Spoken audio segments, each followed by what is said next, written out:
c'est un peu un sujet bateau, j'en conviens, toujours très polémique, et nous avions de nouveau deux pontes de la schizophrénie pour en parler. Le professeur Christophe Correl, qui était pour la polythérapie, et le professeur Stéphane Leutsch, non des moindres, qui était contre. Alors l'intérêt, c'est qu'on n'a pas un malin et une pièce, comme on dit à Liège, mais qu'on a deux malins. On a vraiment deux personnes renommées, tant sur le plan clinique que sur la recherche dans le domaine de la schizophrénie, et il y en a un qui arrive avec des arguments pour et l'autre qui arrive avec des arguments contre. Je vais essayer de vous les développer, de vous les montrer. Avant ça, j'ai peut-être deux questions à vous poser. La première, quel pourcentage de vos patients schizophrènes sont sous polythérapie antipsychotique? C'est environ un quart, jusque la moitié, jusque trois quarts d'entre eux, ou bien plus que trois quarts d'entre eux?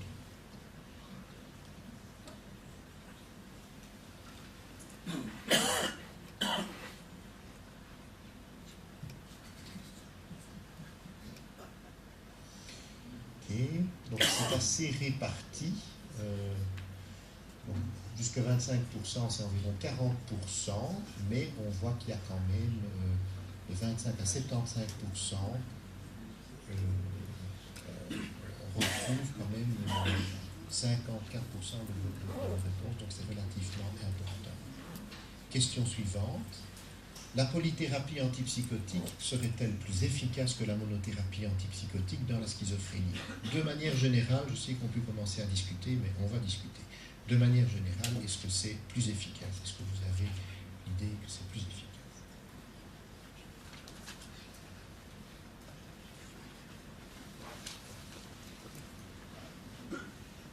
Ben, c'est très partagé.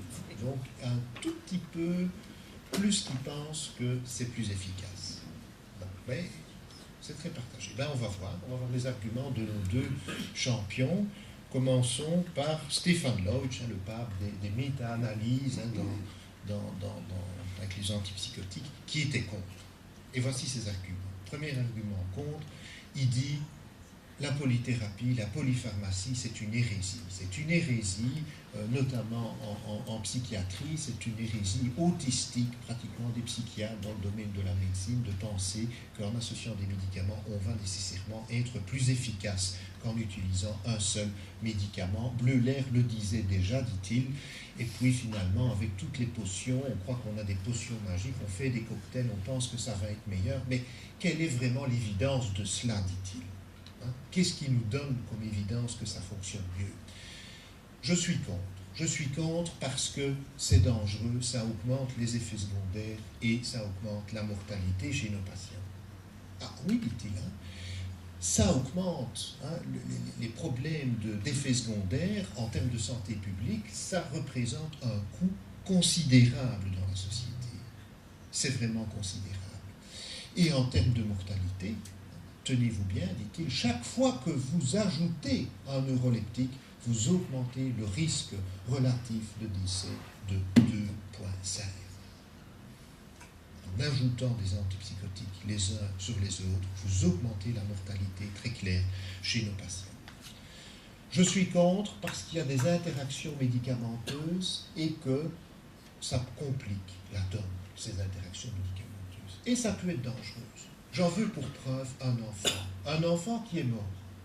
Un enfant qui est mort et qui a été traité par fluoxétine, clonidine et méthylphénidate. Et cet enfant est mort. Alors cet enfant, c'est vrai qu'il n'avait pas de chance. Il avait une anomalie dans son système de cytochrome 2D6. Il pourrait être métaboliseur lent, ou il pourrait avoir une anomalie génétique autre au niveau de ce système. Ce système, je vous rappelle que c'est celui qui métabolise 25% de tous les médicaments que nous utilisons, toutes disciplines confondues. Donc c'est un système important. Alors quel était le problème ici? Eh bien, en ayant une anomalie dans ce système de cytochrome, en fait, les trois produits qui sont là sont métabolisés, en fait, sont des substrats pour ce système de cytochrome P452D6. Mais le gros problème, c'est que si vous allez voir votre pharmacologie, alors on oublie ça, c'est que la fluoxétine, non seulement c'est un substrat, mais c'est un inhibiteur du 2D6. Et donc, la fluoxétine inhibant ce système-là empêche la métabolisation des autres produits qui sont utilisés, le méthylphénidate et la clonidine. Ça a donné des crises convulsives, de l'épilepsie, et l'enfant a fini par décéder. Et ça qui dit, ce n'est pas une vue de l'esprit, c'est la réalité du terrain dont nous sommes légalement responsables. Alors on s'en fout des cytochromes P450 quand on nous en a parlé dans notre formation, hein, très peu ici certainement, et puis finalement quand on nous en a parlé, souvent on a négligé les choses et puis on en a marre, on en a assez. Mais on est légalement responsable des médicaments que l'on prescrit. Je suis contre parce que finalement, quand on fait de la polypharmacie, on ne sait plus distinguer la cause de l'effet. Ben oui, c'est vrai que quand on utilise plusieurs médicaments et que le patient y répond, ben, il est souvent très peu clair de savoir vraiment lequel est effectif parmi tous ceux que j'utilise et lequel pourrait finalement peut-être être un jour arrêté. Par conséquent, les patients, ben, ils continuent souvent de multiples combinaisons de médicaments avec beaucoup d'effets secondaires, même s'ils n'en ont pas besoin. J'en veux pour preuve, il y a quelques années, on avait fait une petite étude avec les collègues dans les hôpitaux, avec les pharmaciens des hôpitaux psychiatriques ici en Belgique. Et qu'est-ce qu'on voyait? Ben, que souvent, les patients sous polypharmacie avaient des doses plus importantes encore que ceux qui étaient sous monothérapie. L'explication est vraisemblablement que on augmente le traitement monothérapie, puis on se dit maintenant je n'en sors plus, plutôt que d'augmenter encore un peu, ben je vais associer, je vais mettre ça, et puis finalement ça ne marche quand même pas, et puis on continue d'augmenter les posologies, on se trouve finalement en polythérapie avec des posologies plus importantes. Et puis qui nous rappelle, Stéphane Loge, ben, ce qu'on voit c'est souvent ceci, le patient à un moment donné, bouffe, il a un creux, il a peut-être plus de symptômes, on se dit, ah ben tiens, mon antipsychotique ne fonctionne pas assez, je vais combiner, je vais associer, et puis je le vois répondre, mais est-ce qu'il répond vraiment à ce que j'ai modifié dans son traitement, ou bien est-ce que c'est l'évolution naturelle des choses? C'est pas toujours si évident, dit-il, de faire la part des choses. Je suis contre parce qu'il n'y a pas d'évidence que ça marche d'associer. Regardez la littérature, nous dit-il, il n'y a pas d'évidence que ça marche. Si on garde d'abord, tous les antipsychotiques agissent sur les récepteurs dopaminergiques, par conséquent, combiner deux agents dopaminergiques, finalement, a peu de sens. Et ce n'est pas la même chose que dans l'hypertension artérielle.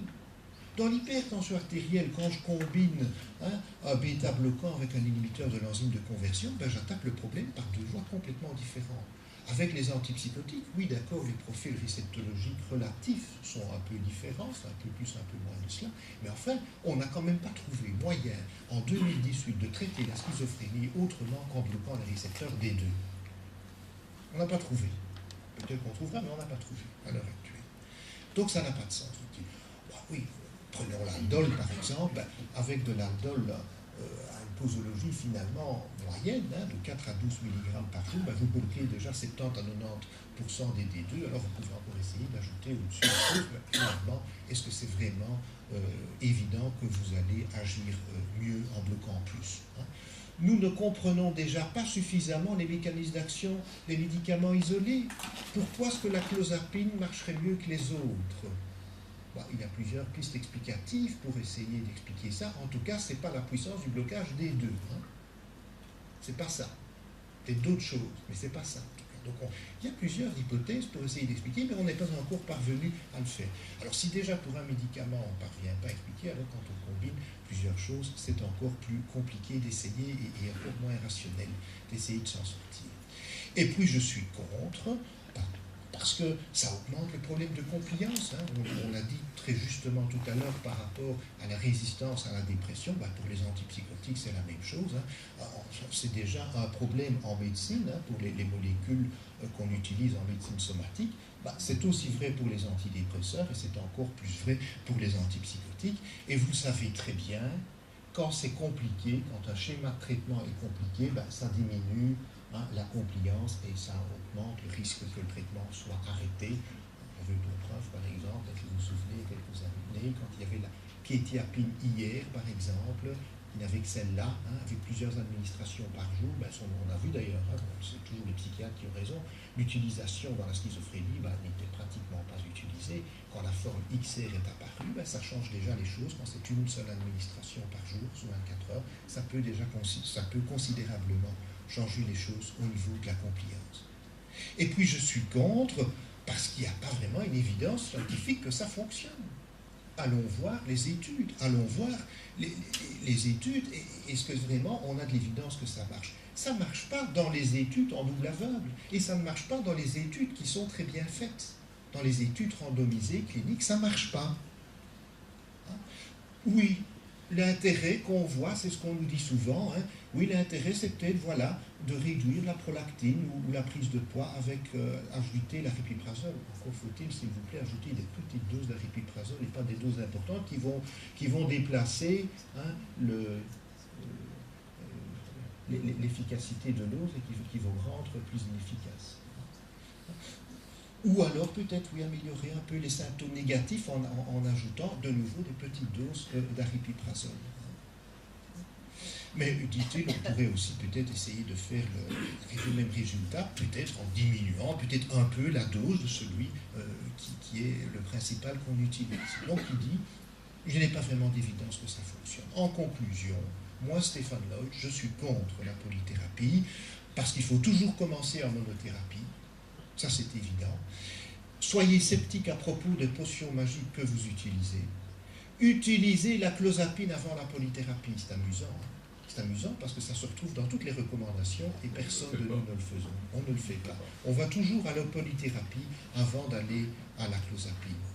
Mais il y a peut-être quelque chose d'intéressant. Alors j'anticipe les questions de M. Golland qui s'intéressait tout à l'heure à la compliance très justement dans la dépression résistante. M. Correl va nous dire, est-ce que on est sûr, quand on va à la clozapine, que le patient est vraiment résistant, ou il est pseudo-résistant, comme on peut être pseudo-résistant dans la dépression. Et il va nous dire, peut-être faudrait-il que ce ne soit pas la résistance à 2 traitements antipsychotiques, comme c'est actuellement dans les recommandations, dans les guidelines, mais à 2 traitements antipsychotiques, dont un est un long-acting, pour vraiment avoir la preuve qu'on est devant une résistance et pas une pseudo-résistance, parce qu'on a toujours des croyances que les patients les traitements qu'on leur donne. Utiliser des combinaisons sensées. Alors, si vous allez vers des combinaisons, nous dit-il, alors essayez au moins d'aller, s'il vous plaît, vers des combinaisons sensées. Mais la clozapine, on a dit, ça ne bloque pas vraiment de manière énorme et fondamentale et de manière très durable les récepteurs dopaminergique D2. Si vous ajustez avec un bloqueur dopaminergique D2 pur, la mesupride par exemple, oui, on peut se dire que c'est une combinaison qui a du sens. Par contre, combinaison, vous mettez de l'olanzapine à forte dose et de la kétiapine à forte dose, deux pines ensemble, s'il vous plaît, ça ne se fait pas. Voilà, donc il faut alors aller vers une pone et une pine, mais essayer de réfléchir au profil réceptologique qui est en cause. Et si une combinaison ne marche pas, s'il vous plaît, ne pas oublier de l'arrêter, parce que sinon, évidemment, on se trouve avec des patients qui ont des molécules qui s'accumulent au fur et à mesure, et puis, comme faire ce qu'on a dit plus tôt, ça peut entraîner plus de mortalité sur le long terme. Eh bien, moi, professeur Correl, désolé, monsieur Locht, mais je ne suis pas d'accord avec ce que vous venez de nous dire. C'est très séduisant, votre discours, mais je n'y crois pas un mot. Je n'y crois pas un mot parce que, je le disais, c'est les cliniciens qui ont toujours raison, et ce ne sont pas les études. Et ce que l'on voit, c'est que les cliniciens, ils utilisent la polythérapie. Vous pouvez aller en Amérique, vous pouvez aller en Asie, vous pouvez aller en Europe. Alors, on se trouve, entre 20, 40, 60% des patients qui se trouvent en polythérapie, un peu ce que vous avez dit là tout à l'heure, quand on voit les choses en Belgique. La polythérapie, elle est fort utilisée. Et si vous l'utilisez, c'est que vous avez des arguments pour le faire. Vous n'êtes pas des idiots. Et donc, si vous l'utilisez, c'est parce que ça doit marcher. Alors, vous l'utilisez. Quels sont les patients qui sont le plus sous polythérapie? Ceux qui ont des maladies plus sévères, des maladies de plus longue durée, soit que c'est la sévérité qui est plus importante. Ceux qui sont résistants au traitement, où il y a plus de symptômes négatifs, où il y a une histoire de violence, par exemple, donc des patients les plus violents, moins d'insight, plus de comorbidité sur le plan psychiatrique, donc des patients plus compliqués. Il poursuit en disant, oui, des patients qu'on doit mettre en observation, des hospitalisations forcées, Hein. Des patients chez qui on a parfois déjà essayé d'autres choses, par exemple la clozapine, voire encore en désespoir de cause, on essaye tout, hein, les stabilisateurs de l'humeur, les anxiolytiques, les antidépresseurs, enfin toute la pharmacopée y passe. Ce sont des patients compliqués.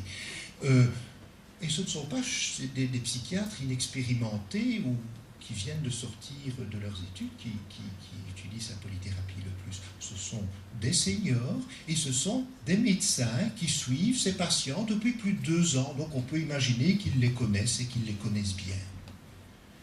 Donc, c'est quand plus rien ne fonctionnait, qu'on était désespéré, qu'on utilise la polythérapie, dit-il. On avait des raisons de le faire. Alors, M. Lodge, vous parlez des études randomisées cliniques, vous parliez de l'évidence, qu'il n'y avait pas d'évidence pour dire que ça marchait. Je ne suis pas tout à fait d'accord avec ça.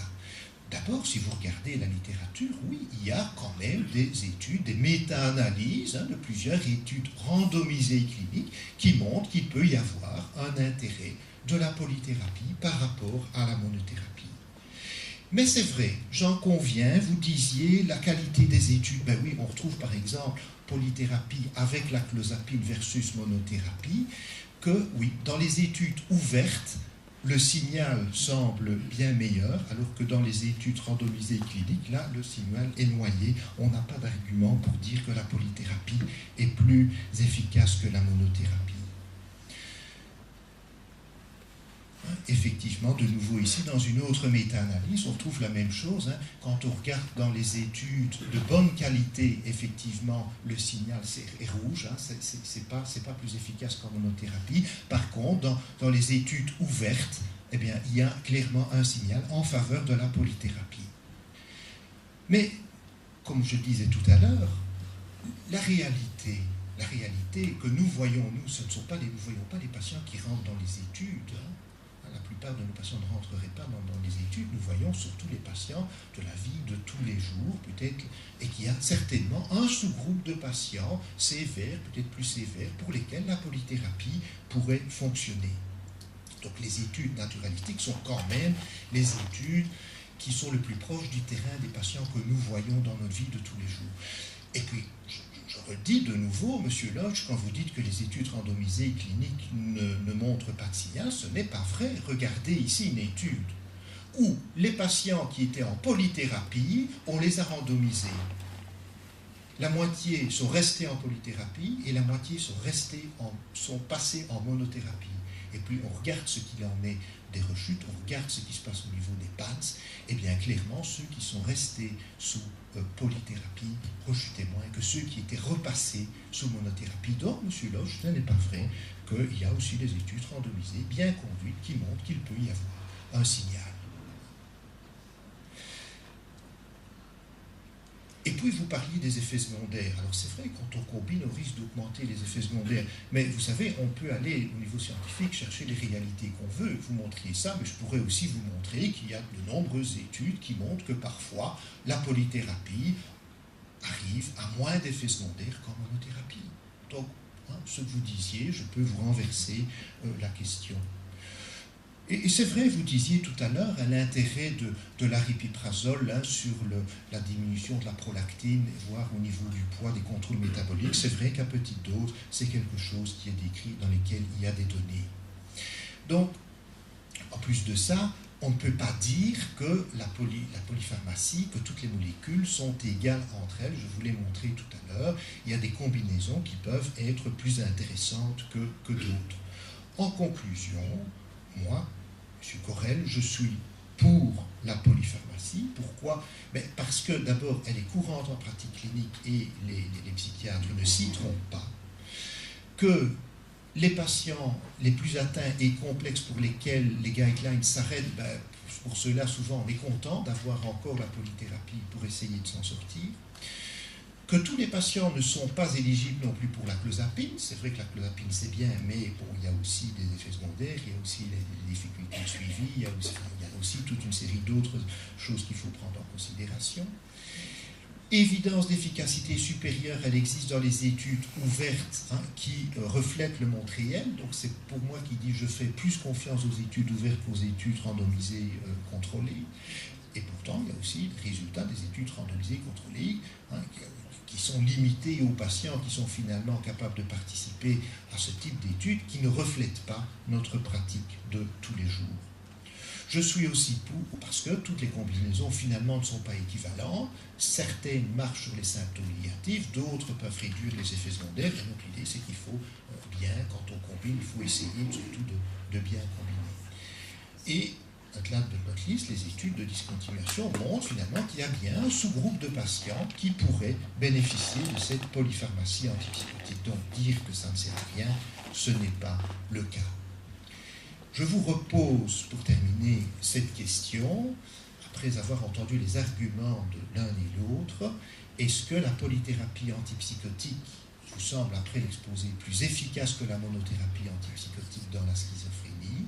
Est-ce que c'est vrai? Est-ce que c'est faux?